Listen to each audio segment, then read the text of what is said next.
ऐसा बताया जा रहा है। कुछ आर्मी के पर्सनल भी मिसिंग है, उनका भी रेस्क्यू और ढूंढने का काम जारी है। सिंगताम सिक्किम में करीब अभी तक जो है 4 डेड बॉडी वहाँ से बरामद हुई है। गाजलडोबा में भी 2 लोगों की डेड बॉडी और बहुत सारी गाड़ियाँ वहाँ पे बहते हुए जो है वहाँ के गांव वालों ने देखा है।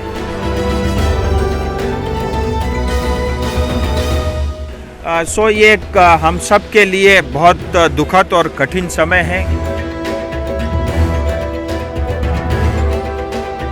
हम सब ने मिल करके इस प्राकृतिक आपदा से क्षेत्र को, जनता को निकालना है और जितना कम से कम क्षति पहुंचे वो हमारी पहली प्राथमिकता रहेगी।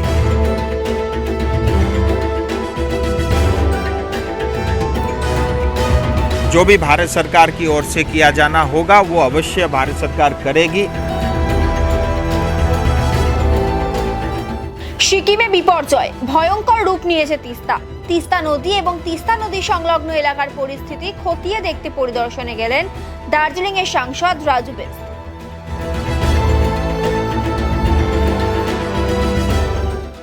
বুধবার সন্ধ্যায় সেবকে তিস্তা রেলওয়ে ব্রিজ পরিদর্শন করেন সাংসদ রাজু বিস্ট। পাশাপাশি তিস্তা ড্যামের পরিস্থিতিও খতিয়ে দেখেন এবং সেখানকার আধিকারিকদের সঙ্গে কথা বলেন। এদিন রাজু বিস্ট জানান, পরিস্থিতি সামাল দিতে এনডিআরএফ এর 4টি টিম তৈরি করা হয়েছে। প্রধানমন্ত্রী নরেন্দ্র মোদী ও কেন্দ্রীয় স্বরাষ্ট্রমন্ত্রী অমিত শাহ ইতিমধ্যেই সিকিমের মুখ্যমন্ত্রী প্রেম সিং তামাং এর সঙ্গে যোগাযোগ করেছেন এবং পাশে থাকার আশ্বাস দিয়েছেন। सिक्किम और साथ ही दार्जिलिंग, कालिम्पोंग के क्षेत्र के लोगों को एक बहुत बड़ी आपदा का, प्राकृतिक आपदा का सामना करना पड़ रहा है। हम सब के लिए ये बहुत ही दुखद घड़ी है और जैसा कि हम जानते हैं कि कल एकदम मध्य रात में जो घटना घटी, करीब 11:55 पे रात को जब सब लोग सो रहे थे, उस समय जो है नॉर्थ सिक्किम में पहला जो है क्लाउड बस्ट हुआ और उस समय 11:55 पे आईटीबीपी का सबसे पहले पोस्ट ध्वस्त हुआ। फिर ठीक उसके 10 मिनट बाद जो चोंगथुंग में जो ऊर्जा तिस्ता का प्रोजेक्ट है, डैम है, वो भी पूरी तरह ध्वस्त हुआ और वहाँ पे लोगों को संभलने का बहुत समय भी नहीं मिला क्योंकि इतना कुछ बहुत थोड़े समय में ही हो गया। और उसके बाद नदी ने विकराल रूप लिया और पूरा तिस्ता नदी के दोनों तरफ जो भी लोग बसते हैं या जो इंफ्रास्ट्रक्चर है या जो भी भारत सरकार के अन्य इंफ्रास्ट्रक्चर के काम चल रहे हैं, उन सबको भारी नुकसान हुआ है। लोगों के संपत्ति का नुकसान हुआ है। लोगों के घर जो है पूरे जो है नदी में बहे हैं और उससे भी बड़ा जो है दुखद ये है कि कई लोग जो है इस आपदा के शिकार भी हुए हैं और अभी पूरी जानकारी नहीं है। ऐसा बताया जा रहा है कुछ आर्मी के पर्सनल भी मिसिंग है, उनका भी रेस्क्यू और ढूंढने का काम जारी है। सिंगताम सिक्किम में करीब अभी तक जो है 4 डेड बॉडी वहाँ से बरामद हुई है और अभी मैं एनडीआरएफ से बात कर रहा था तो मुझे पता लगा कि गाजलडोबा में भी 2 लोगों की डेड बॉडी और बहुत सारी गाड़ियाँ वहाँ पे बहते हुए जो है वहाँ के गांव वालों ने देखा है। सो ये एक हम सब के लिए बहुत दुखद और कठिन समय है। मैंने घटना की सारी जानकारी प्रधानमंत्री और गृह मंत्री तक पहुंचा दी है और स्वयं गृह मंत्री जी सवेरे से ही सभी विभागों के संपर्क में लगातार वो बात कर रहे हैं और प्रधानमंत्री जी ने भी स्वयं सिक्किम के मुख्यमंत्री जी से बात की है और भारत सरकार की ओर से जो भी इस रेस्क्यू में इमीडिएटली तो रेस्क्यू में जो कुछ भी किया जाना चाहिए वो किया जा रहा है।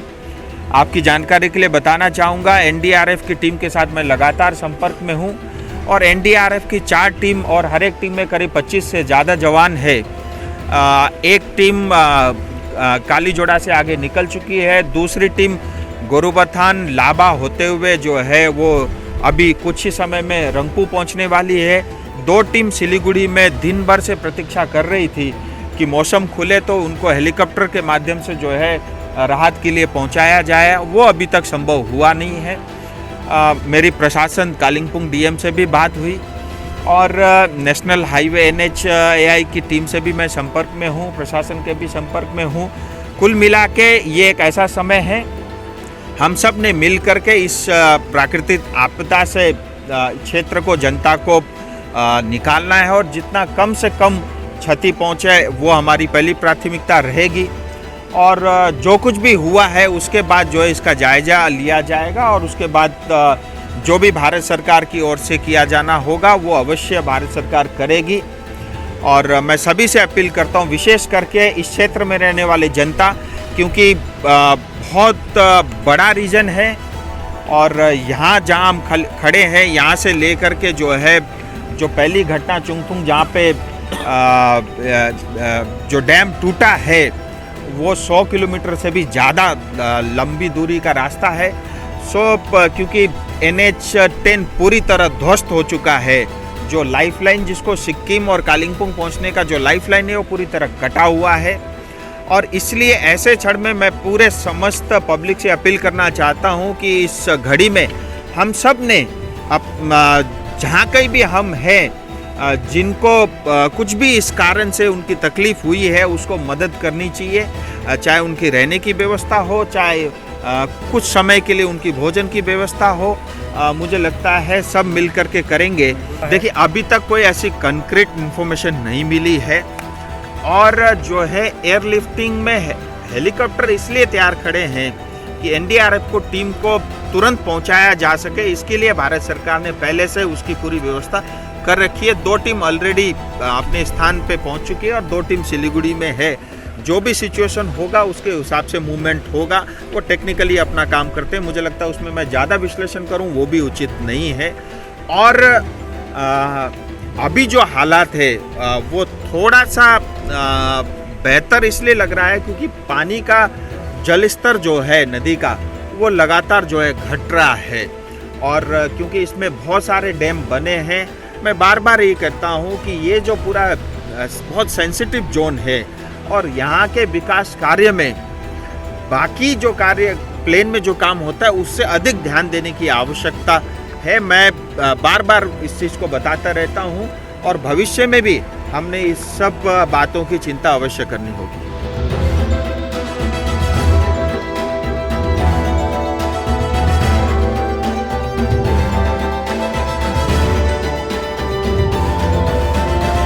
देखिए तीस्ता लो डैम 4 नंबर है जहाँ पे भी हम लोग उसके कंट्रोल रूम में मौजूद है और यहाँ के अधिकारियों से भी मिलना हुआ। और ये 160 मेगावाट की जो है कैपेसिटी वाला डैम है। इसमें किसी तरह की जो है क्षति नहीं हुई है और मुझे अधिकारियों ने बताया कि जो है करीब सवेरे 5:30 बजे के आसपास पीक आवर था, लेकिन यहाँ के अधिकारियों ने बड़ा सूझबूझ के साथ काम किया। जैसे इनको रात को 1:30 बजे ये पता लगा कि सिक्किम में जो है बादल फटने की वजह से तीस्ता का पानी बढ़ रहा है, तो इमीडिएटली जो रिज़र्व वाटर था वो जिस लेवल तक जा सकते थे, मिनिमम जो लेवल है वहाँ तक ये गए। उसके कारण इनका रिज़र्व करने की कैपेसिटी बढ़ गई। तो जब 5:30 में पीक था एकदम से ऑलमोस्ट ओवरफ्लो जैसा सिचुएशन था, लेकिन सूझबूझ के कारण जो है डैम सुरक्षित है। और उससे पहले ही सारी पावर हाउस वगैरह सब बंद कर दी गई थी, दरवाजे यानी डैम के गेट खोल दिए गए थे। तो ये वाला जो चौथा जो डैम है ये एकदम सुरक्षित है। और सबसे ज़्यादा ऐसा पता चला है कि जो जैसे सिक्किम इंटर करते हैं तो सिंगटम में जो डैम है उसमें कुछ क्षति हुई है। और जो तीस्ता ऊर्जा चुंगथुंग जहाँ से ये शुरुआत हुई, जहाँ ये बादल फटा है, उसमें बहुत भारी नुकसान हुआ है। और एक 6 नंबर पे भी इसके आगे जो जहाँ पे डैम का काम चल रहा था वो डैम मतलब पावर तो जनरेट नहीं कर रहा था लेकिन स्ट्रक्चर बन गया था, उसमें भी कुछ जो है नुकसान हुआ है था, अधिकारियों ने बताया। तो अभी तो रात का समय है और अभी यहाँ सिचुएशन कंट्रोल है, पानी का स्तर नॉर्मल है, अभी डाउन चला गया है। और लेकिन लगातार बारिश हो रही है। हमको जो है पूरा अलर्ट पोजीशन में रहना पड़ेगा और कल सवेरे एक बार होगा तो फिर उसके बाद जो है अन्य क्षेत्र को देख करके मुझे लगता है कंप्लीट असेसमेंट जो है कल तक निकल के सामने आएगा।